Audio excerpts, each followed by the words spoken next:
আসসালামু আলাইকুম। দালাল ছাড়া অল্প টাকায় খুব সহজে অস্ট্রেলিয়া লোক নিতেছে। তো এরকম একটা ভিডিও করছিলাম, তো অনেকে বিশ্বাস করছে, অনেকে করে নাই, আবার অনেকে উল্টাপাল্টা কমেন্ট করছে। যারা উল্টাপাল্টা কমেন্ট করছে তাদের কথা বাদ দিলাম। 90 থেকে 97%, 99% পর্যন্ত ভিসা হইতেছে, এটাও বলছিলাম। অনেকে বিশ্বাস করে না।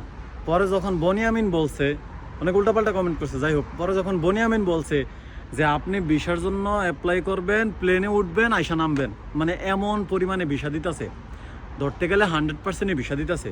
মানে অ্যাপ্লাই করছেন, আপনার ভিসা কনফার্ম, প্লেনে উঠছেন, নাইমা গেছেন অস্ট্রেলিয়াতে। এখন যখন বনিয়ামিন বলছে তখন অনেকে বিশ্বাস করে, কারণ বাপেরা বললে বিশ্বাস করে, শুনতে খারাপ লাগলে এটাই সত্যি। তখন আমি যখন বলছি তখন অনেক উল্টাপাল্টা কমেন্ট করছে। যাই হোক, মেইন কথায় আসি।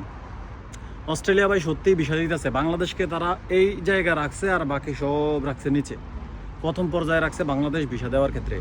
বাংলাদেশের প্রচুর পরিমাণে ভিসা দিতেছে, 97 থেকে 99%, কোনো কোনো ক্ষেত্রে 100%ও ভিসা হইতেছে। ভিসা যেই জমা দিতেছে, ফাইল জমা দিতেছে, হইতেছে, অস্ট্রেলিয়া চলে যেতেছে। তো এখন যাদের দরকার বা যাদের প্রয়োজন, যাদের মনে হয় যে অস্ট্রেলিয়া যাওয়া দরকার কম খরচে দালাল ছাড়া, তারা চাইলে যাইতে পারে। এখন আমার কথা হয়েছে যে আমি যেটা জানি সেটা আপনাদেরকে জানাইছি। আমি যেটা জানি শিওর 100%, ওইটা আপনাদেরকে জানাইছি। আপনি যাবেন কি যাবেন না এটা আপনার ব্যক্তিগত ব্যাপারে। এই ব্যাপারে তো আর আমি কোনো মতামত দিতে পারবো না, বা আমি জোরাজোরি করতে পারবো না চাইলেও।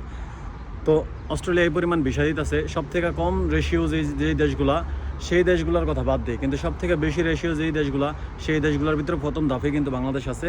চাইলে আপনারা অস্ট্রেলিয়া যাইতে পারেন, অস্ট্রেলিয়ার জন্য অ্যাপ্লাই করতে পারেন, কারণ ওইখানের ইনকাম কিন্তু ভাই প্রচুর। ওইখানে যারা আপেল ছিঁড়ে, শুধুমাত্র আপেল ছিঁড়ে পার্ট টাইম হিসাবে, তাদেরও ইনকাম 2-2.5 লাখ টাকার উপরে। ঠিক আছে, তো আপনারা যদি 2 টাকা বেশি কামান, আমার কি কোনো ক্ষতি আছে নাকি? এই কারণে আমি নিউজ দিছি। যদি মনে হয় আপনি যাইবেন যাইবেন, আর যদি মনে হয় যাইবেন না, ওকে ফাইন।